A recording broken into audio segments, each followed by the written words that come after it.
다음에 두 번째는 거룩입니다. 지난 시간에 제가 언뜻 말씀했는데 카도시라고 얘기했는데 이 원래 뜻은 무겁다라는 뜻입니다. 그래서 무거워서 사람이 죄인이 감당할 수 없는 무게입니다. 거룩이라는 것을 제가 여기 제 책상에 이만큼 쌓아놓은 게 있어요. 그게 거룩이에요. 제 거룩에 대해서 연구한 거예요. 그 중에서 한 부분만 지금 봅니다. 거룩이란 구별, separation, 다른 것, difference. 제가 여기까지만 말씀드렸어요. 근데 거기에 추가로 되면 brightness, 밝음이고, 그 다음에 perfect, 완전함이 거기서 포함이 됩니다. 여기서 이 마태복음 5장 48절에 하늘에 계신 너희 아버지의 온전하신 것 같이 너희도 온전하라. 그걸 근거로 해서 perfection이라고 합니다. 그래서 이게 우리말에는 완전과 온전을 구별을 했어요. 그래서 왜 하나님의 선하시고 기쁘시고 온전하신 뜻을 아마 그렇게 기록되어 있습니다. 근데 그게 영어로는 perfect라고 되어 있어요. 근데 우리말로는 이거 뉘앙스를 좀 한 것 같아요. 인간이 완전할 수는 없으니까 온전한 것으로 표현했는데, 그러면 하나님께는 완전함으로 써야 되는데 하나님께도 온전함으로 써버렸어요. 그래서 그래서 제가 영어로 그렇게 써놓은 겁니다. perfection, perfect.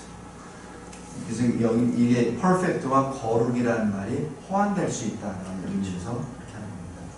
근데 거룩이라는 것은 하나님의 자기 계시의 핵심입니다.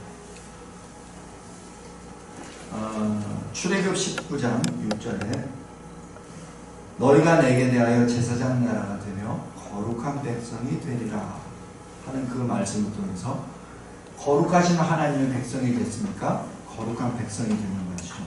그래서 레위기 19장 11장에 거룩하라, 나 너희 하나님은 거룩하니 때문이라 라고 말씀하시고, 이사야서 6장 3절에서도 보좌 앞에서 그 천사들이 거룩, 거룩, 거룩 그렇게 고백하는 것이 바로 하나님의 자기 계시다는 얘기죠. 자기 계시다. 일반적인 어떤 그 행사로 이렇게 되는 게 아니죠. 어떤 분이 이 얘기를 하시더라고요. 미국 사람인데 천국에 가면 뭐합니까? 우리라면 권사님 같은 분이에요. 음악하는. 천국에 가면은 계시록에 있으면 예배도 드리고 찬양도 얼마나 좋습니까? 하루 종일 찬양해요. 그분이 음악하신 분입니다.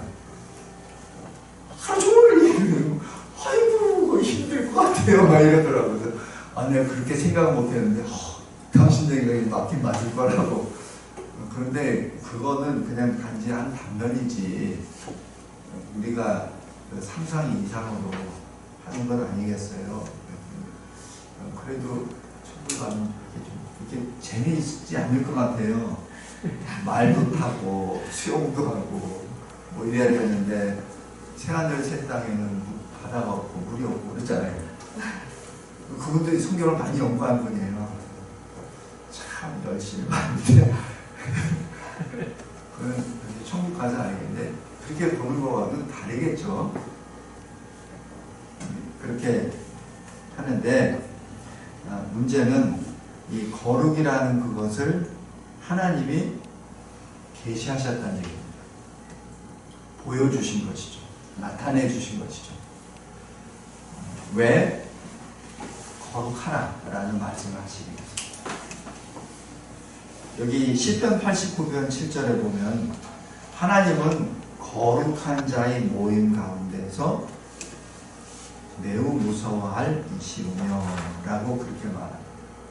여기 거룩한 자의 모임이 무엇입니까? 구원받은 자들이죠. 이 땅에서는 교회를 의미하죠. 근데 왜 무서워합니까? 거룩은 공의와 연결이 되기 때문에 그렇습니다. 의와 연결이 되기 때문에. 또 모든 거룩한 자들이 주와 함께 합니다. 스가랴 14장 5절입니다.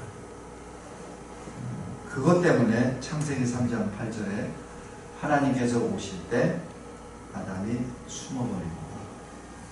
그런데 여기서 핵심이 요한계시록 아니 에스겔 36장입니다. 한번 보시겠습니다. 에스겔 36장.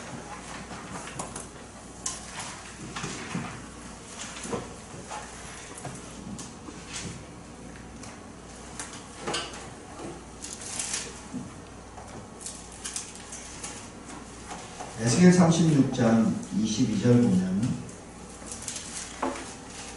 하나님이 이렇게 말씀하세요. 이스라엘 족속아 내가 이렇게 행함은 너희를 위함이 아니요 너희가 들어간 그 여러 나라에서 더럽힌 나의 거룩한 이름을 위함이다. 이게 지금 에스겔 선지자에게 오신 그 말씀은 저 포로로 끌려가지고 신혼 중에 있는 하나님의 백성들을 위로하시면서 하시는 건데, 하나님 왜 우리를 하나님도 믿지도 않는 하나님을 대적하는 이방 땅에 우리를 끌려가게 해주셔서 이런 고난을 받게 하십니까? 우리가 잘못했습니다.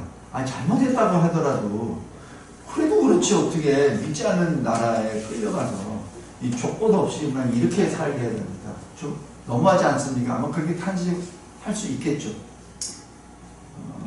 그러니까 하나님이 하시는 것이 너희가 들어간 그 여러 나라에서 나의 거룩한 이름을 다시 고치기. 그 이유를 좀 설명하십니다. 그래서 23절에 여러 나라 가운데서 더럽혀진 이름 곧 너희가 그들 가운데서 더럽힌 나의 큰 이름을 내가 거룩하게 할지라. 내가 거룩하게 할지라. 지금 하나님이 하시는 말씀입니다. 아마 이 말씀을 들은 바벨론 포로로 끌려가거나 끌려간 그 사람들은 도대체 어떤 마음으로 나 때문에 이름이 더럽혀졌는데 내가 지금 불평한 거거든요.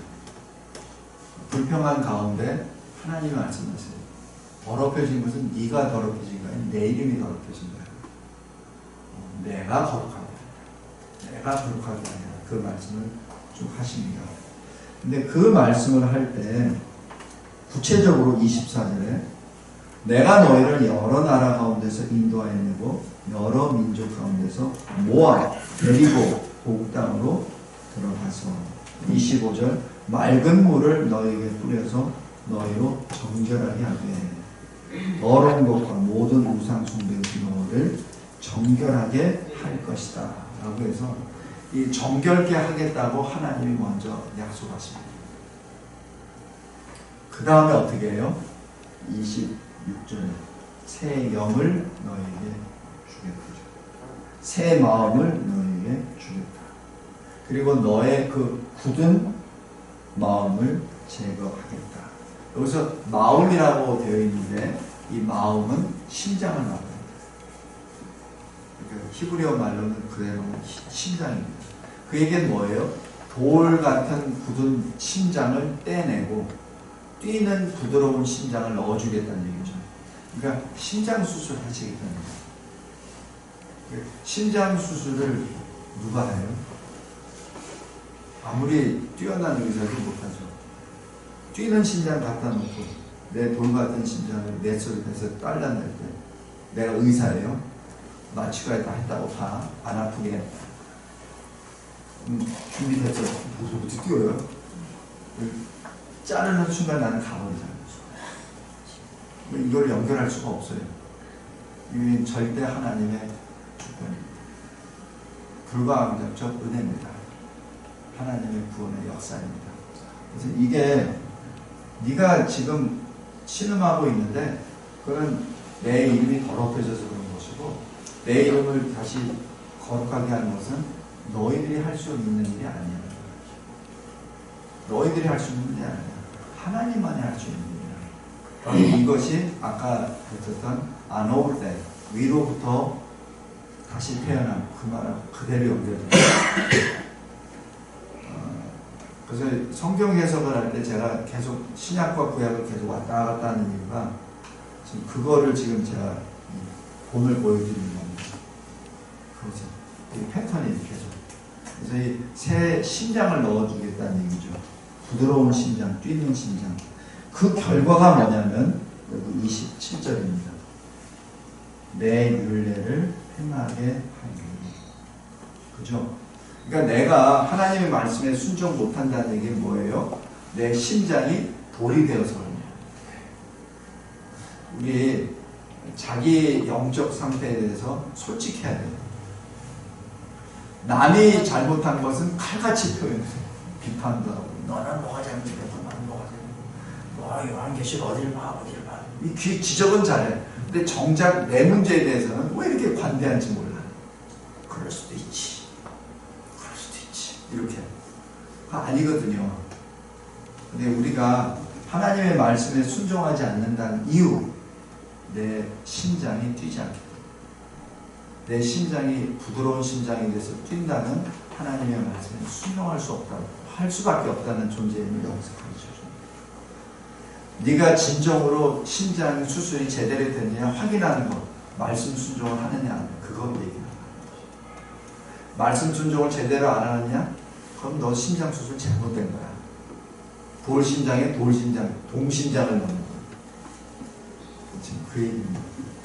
그러면서 여기 28절에 내가 너희 조상들에게 준 땅에서 너희가 거주하면서 내 백성이 되고 나는 너희 하나님이 되리라. 그렇게 됐을 때 너는 내 백성이 되는 거야. 이게 뭐예요? 하나님 나라 완전.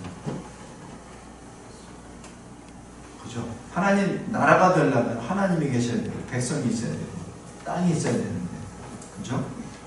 그러려면 너희 조상들에게 준 땅으로 땅 됐잖아요. 하나님이 됐잖아요. 그럼 뭐가 있으면 돼요? 내 백성이 되는 거죠. 그 내 백성이 어떻게 된다고? 구체적으로 하나님 말씀에 순종할 때. 그래서 여기 마지막 말은 어느 신학자가 쓴 겁니다. 하나님의 거룩이 최고로 나타난 것, 하나님의 공의가 최고로 나타난 것, 하나님의 사랑인 거죠. 그래서 하나님의 사랑과 거룩, 하나님의 공의는 뗄래야 뗄 수가 없는 관계라는 얘기죠.